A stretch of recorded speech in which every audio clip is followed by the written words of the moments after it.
接下來我們持續關心到的是，美軍呢終於正式的是首次的攤牌。有關於戰道行動，他們說沒錯，我們就是劍指中國大陸，就是劍指台海戰爭。為什麼美國在這個時候態度突然間很講明白了呢？等一下我們一起來看。第一島鏈現在可以看到已經全面的軍事化之外，中國大陸同步的在3海來升壓哦，等一下我們就這3海一起來特別做關心。另外一方面，中國也联手了俄羅斯，联手反制，印太戰略博弈全面升級。今天會一起來做關心，歡迎觀眾朋友在留言區跟我們一起做互動。如果您認為說這邊第一島鏈一旦發生戰爭的話，我们现在看起來中俄比較佔有優勢的話，留言寫1；如果您認為美日菲聯合起來的這個盟友的隊伍比較佔優勢的話，留言寫2，一起來跟我們做互動。我們知道呢，這個過去美國在印太這邊常常會舉行各種的聯合演習，那麼不斷的強調的就是在這邊要強化合作，提升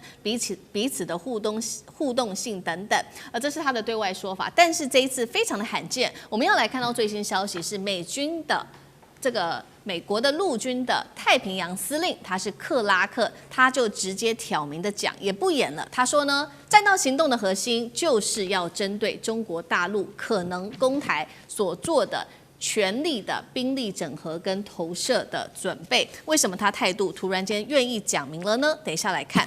另外，韓國方面也最新做了一個報道，特別講到有關於美軍的這一場戰道行動，就是透過日本、韓國、菲律賓、澳洲等盟國作為一個跳板，並且呢整合美國跟韓國舉行的自由之盾跟美菲的肩並肩軍演，一起建立一個區域的後勤跟兵力調度的一個網絡，使美軍呢在任何的，比如說台海危機啊，或在第一島鏈有任何的危機發生的時候，它可以快速的集結兵力，並且前推它的部署哦。那麼這一場行動每年整合大約是53場的演習，集中的時間也有特殊性哦，包括在每年的5、6月跟9月、10月舉行這一些時段，專家說，主要的原因就是跟海象有關了。在這樣子的一個區段呢，做攻擊有利於中國大陸的跨海侵台，真的是這樣嗎？等一下我們就這些議題會一起來做關心。但是我們先來關心到的是，美軍首次明確將戰道行動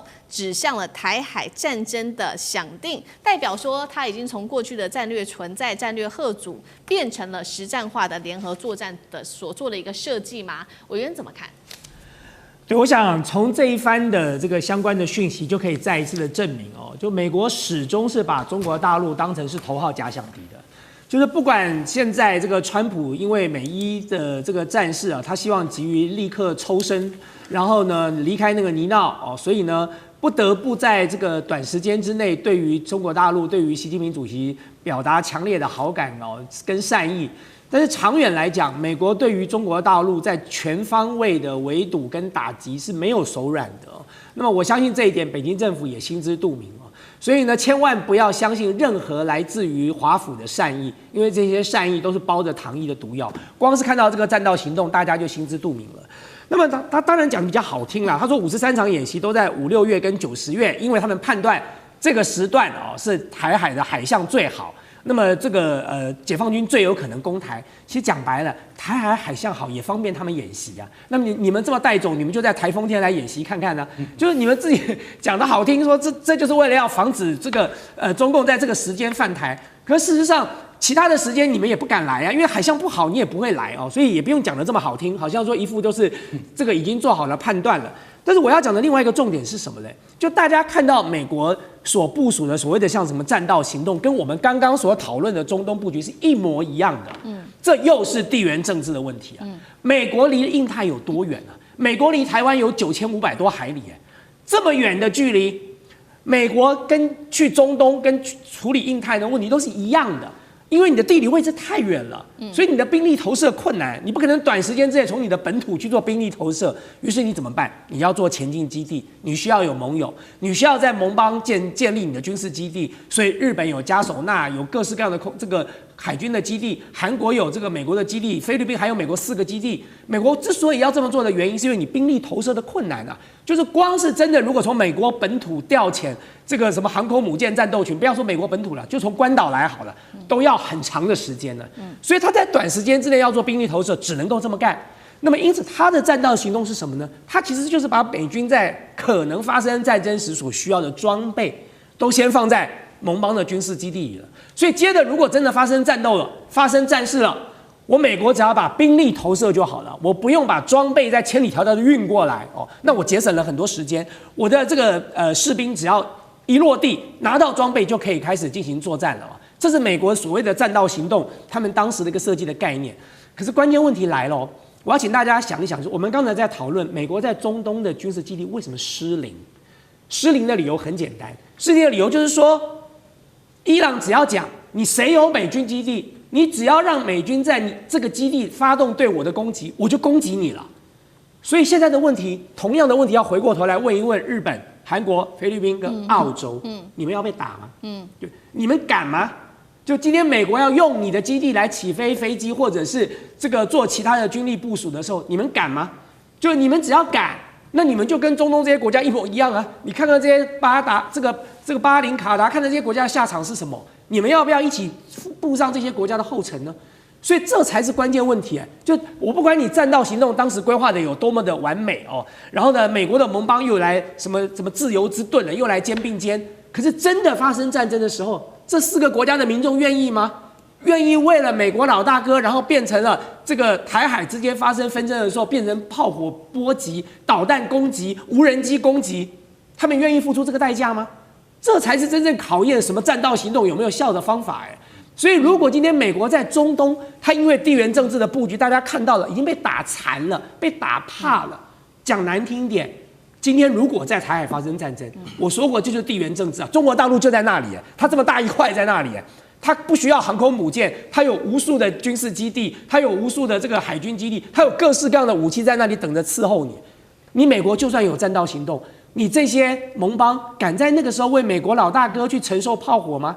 那如果他們不敢，或者他們的基地也像中東現在發生的一樣被打殘了，那美國還要怎麼樣投射兵力呢？這才是美國現在真正害怕的吧。好，一邊我們看到是美國的這個戰鬥行動的軍演持續，那另外一邊確實哦，包括了剛剛特別提到的嘛，美日菲韓這4國美國的盟友，看到目前在中東發生這個美軍基地哦瘋狂被伊朗給攻擊，是不是他們也從當中學到經驗？會不會願意繼續的支持美國？這個也是打上一個問號。那另外一方面，我們也看到中國大陸確實現在呢，針對美國的各種行動哦，中國大陸也有了反制的動作。包括我們來看到多線的壓制，是從解放軍跟海警在黃岩島這邊進行戰備警巡，不斷的強調解放軍在南海這邊的存在。再來就是中俄聯合空中戰略巡航，這邊出動的是轟炸機跟戰機，進入了日韓的防空識別區。再來我們剛剛講了嘛，中國大陸3海壓境，就是指的台海、東海、南海軍事活動頻繁的上升。岳老師怎麼看中國大陸的反制？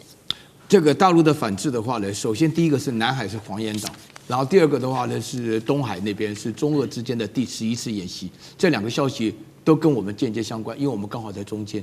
剛剛講到那個美國的戰鬥行動，其實是針對於大陸用武力攻台。說句良心話，那美國的戰鬥行動的話呢，講起來的話呢，他們這裡面呢加上了歐洲，一共5國，有一點零零散散的味道了。但是這裡面跟這裡面所做的事情，跟首先第一個，大陸在南海的黃岩島，首先要記住哈，大陸這個南海黃岩島實際控制在大陸手裡。大陸2025年的9月份呢，就已經宣布黃岩島為自然保護區啊。大陸做的事情不是就整理它的軍備而已啊，是把它自然的保護起來，誰都不能進去啊。那這個裡面是有做法啊，就是說是那個整個海警船呢，就是說你不單單是我的戰略上的要地，而且呢在環境上也需要維持啊。那麼當然這個做法上來講，就是要增加它實際控制。可是中俄之間的第11次的叫做這個聯合空中戰略巡航，那可不得了了啊！為什麼？首先第一個就是第11次，表示前面有10次的經驗。然後第二次的話呢，大家聯合巡航裡面是以轟炸機。就中國出現的是轟6，叫6野啊。那麼那個俄羅斯叫圖95，這是不得了。這種轟炸機的話呢，嚴格來講的話呢，用核子武器也不稀奇啊。另外他們戰鬥機的話呢，這個俄羅斯出的是蘇35，那中國出的是殲16炸彈卡車、殲10C，這個大放異彩，殲11啊。那麼這個整體來講的話呢，他們針對的中俄之間的演習的地點的話呢，就是在這個日本的附近。那就是說整個東北亞地區。那麼所以說換而言之的話呢，南海這邊也有這個自然的這個保護區，那這個東海那邊的話，在日本那邊有中俄之間的航行，而且中俄之間的航行跟這個戰鬥行動都很不一樣，因為中俄本身來講就連在一起。而且他們這個飛機啊各方面的話呢，運作起來的話呢，原來就是一體的嘛，那你現在的話呢，臨時再加上說句良心話，那個菲律賓啊、韓國就不甘不願的，菲律賓又沒有什麼能力啊，澳洲又隔得很遠吶，那搞了半天還是要日本一個過來，但日本現在面對於俄羅斯的壓力非常大。日本人不一定怕中國人，但日本人非常害怕俄國人吶，因為日本人这個記憶猶新啊，對不對？就送到西伯利亞去，都搞得很慘。所以你在這種情況下，兩邊演習的強度是完全不一樣的。我再強調一遍，黃岩島在中國手裡，另外中俄之間是第11次演習。那你從這個角度來講的話呢，他們這個質量上是很明顯的是要亮劍的味道非常強烈。好，所以第一島鏈現在看起來形勢升溫哦，一邊是美日菲韓，那一邊是中俄。那麼現在比的其實非常多，不管是誰可以比較快速的集結兵力，誰可以更穩定的整合盟友，還有一整套的作戰體系等等。包括說，未來是不是台海、南海、東海3大前線的戰爭都會一起同步升溫？那幹哥又怎麼看？我就不太了解啊，這個美國太平洋那個陸軍司令克拉克啊，他為什麼要講這件事情？因為所謂戰道行動 ，pathways 啊，戰道，我就想到，那個三國時代不是明修棧道，暗度陳倉嗎？那個陳倉在哪裡？陳倉就台灣嘛，對不對？這指的是我們啊。其實你的目標是對着台灣而來的嘛。老實講一句，那為什麼會對着台灣呢？因為就是害怕這個對岸犯台這樣子。那可是克拉克，你不能把你的心裡的話講出來嘛。所以這個戰道行動名字取得真好，也真不好。為什麼？代表說你就是故意的，我做給你看啊！這幾個國家通通就來啊！我準備先把坦克送到你那裡去，我先把提豐這個對艦飛彈送到你家去，你要收哦。南韓你要收哦，李在明你收不收？高市你收不收？小馬可仕你收不收？你這些國家都給我收，為什麼？可能5、6月過了嘛，9到10月之前，我可能會送一批過去。這飛彈跟戰車還有彈藥之後先送過去。戰道行動準備應付中國，要是萬一武力犯台的話，你們都必須還要先有。我跟你講，美國做事情有時候也算是縝密啦，他不是送的你看得到的東西，他還會送那個狗罐頭，不是那個午餐肉啊，肉罐頭啊，他還會送那個午餐肉啊，肉罐頭。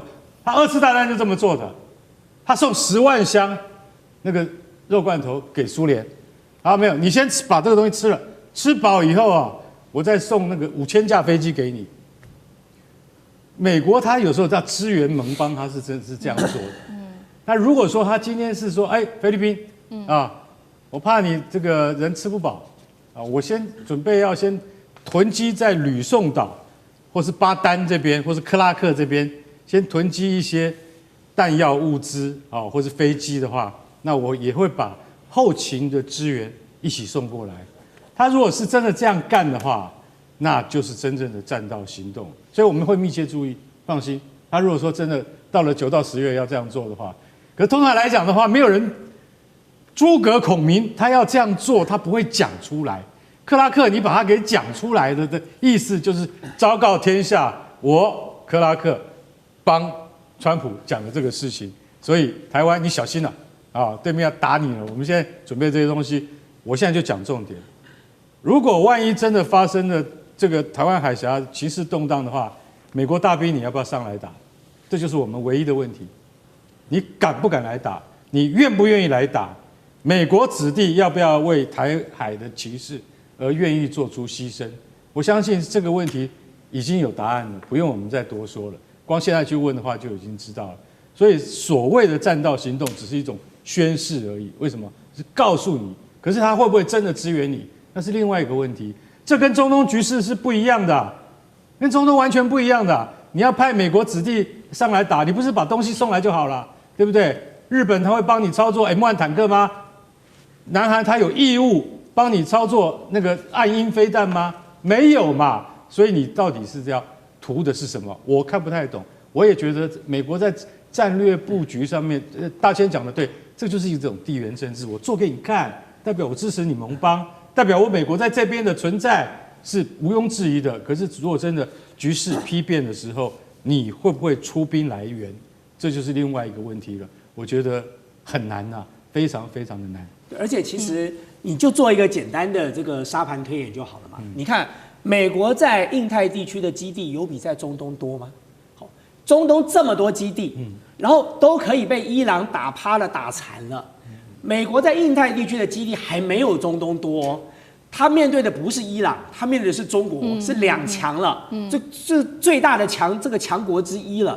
那麼這個對比，大家就看得很清楚了嘛。然后第二，你看他講的這些國家，不是靠美國這些海灣國家而已，他講的這些國家什麼日本啦、南韓啦、澳洲啦，這些都是過好日子的國家哎。對。然後你現在跟他們講說，你現在美國大兵還沒來哦，你們先來。那麼這場戰爭只要爆發，甚至不用爆發，現在北京只要講一句話，從現在開始哦，任何這個試圖幫外國勢力侵略中國的其他的國家，我都第一時間攻擊你。光講完這句話，你就看看那些國家的這些居民還要不要把基地設在那裡？琉球的民眾會不會跳出來抗議，說你們趕快把這個空軍基地跟海軍基地搬走，不要設在我這個地方。所以基本上，為什麼我說拿中東來比這個印太，就大家一比就知道了。美國的算盤就像幹哥講的，你的大兵要不要來？你自己都不敢來了。所以呢，真的如果台海發生衝突了，這故事就會一模一樣了。美國就開始呼籲有這個盟邦了，說大家一起來幫忙打通台灣海峽吧，因為他自己的人不願意來，所以就看盟邦要不要一起派船來打通台灣海峽。他們連荷姆茲海峽都不願意打通了，誰管你台灣海峽啦？好，謝謝委員。那我們休息一下，馬上回來。觀眾朋友們，我們要開會員頻道啦！因應呢美中、中東還有印太的亂局，你看到的是新聞，我們看到的是背後誰在操控這個世界。加入會員可以取得獨家視角的通行證，你將優先取得更深的觀點判讀，包括了核心真相分析、歷史脈絡拆解、局勢推演邏輯。同時解鎖會員勳章、優先互動權、問題解析、幕後花絮，支持我們制作高品質的影片。點擊下方的加入鍵，一起成為戰友吧！我們會員頻道見。